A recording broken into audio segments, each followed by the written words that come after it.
प्रशिक्षण कोर्सेज में बच्चों की समझ, मनोवैज्ञानिक समझ जो हम देते आए हैं, उसमें जैसे हमने कल बात की थी, वो बच्चों की समझ कम और थ्योरीज ऑफ लर्निंग की समझ ज्यादा, थ्योरी की समझ ज्यादा।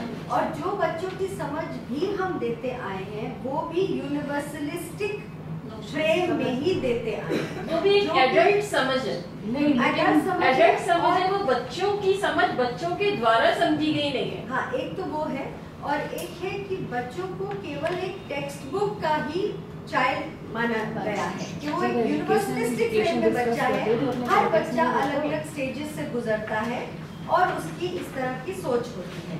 But the point is, as Jyoti said, कि इस कोर्स का मकसद ये है कि हम यूनिवर्सलिस्टिक फ्रेम को ही रिकंस्ट्रक्ट करेंगे, क्योंकि अब तक एक स्टेराइल फैशन में हम बच्चों के बारे में सोच रहे हैं कि सब टीचर्स को ये बता रहे हैं कि बच्चे सब एक जैसे होते हैं, इंडिविजुअल डिफरेंसेस होते हैं, बस वो इंडिविजुअल डिफरेंसेस जो हैं वो उनके सोशल, सामाजिक, कल्चरल डिफरेंसेस से कोई लेना देना नहीं है।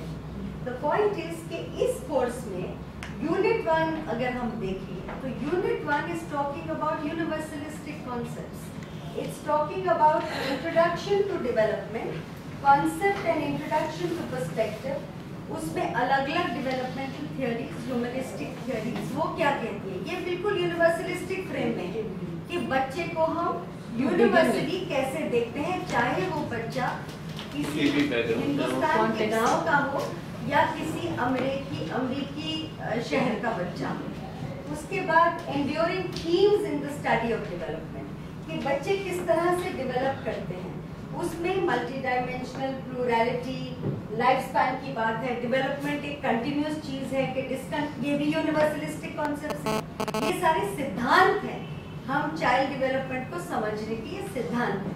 फिर उसके बाद डेटा गैदरिंग है कि हम बच्चों को समझने के लिए किस तरह का रिसर्च डेटा गैदर करते हैं। हमारी ये जो सारी समझ बनी है, जो किताबों में है, वो किस तरह की डेटा से बनी, तो उसके बारे में अब वो भी एक यूनिवर्सलिस्टिक एस्पेक्ट है, लेकिन अलग अलग तरीके हैं डेटा गैदर करने के। उसके बाद बच्चों को अब फिजिकल एंड मोटर डेवलपमेंट भी एक तरह से यूनिवर्सल, कि सब बच्चे किसी तरह की विकास से गुजरते हैं, किस तरह के स्टेजेस से गुजरते हैं, और सोशल एंड इमोशनल डेवलपमेंट भी यूनिवर्सलिस्टिक है। तो आपके 3 यूनिट तो यूनिवर्सलिस्टिक फ्रेम में ही हैं।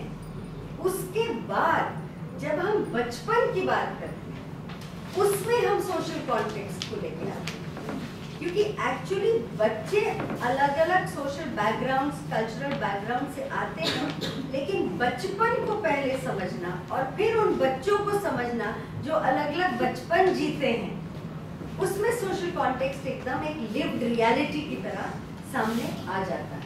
And then we go into context of socialisation.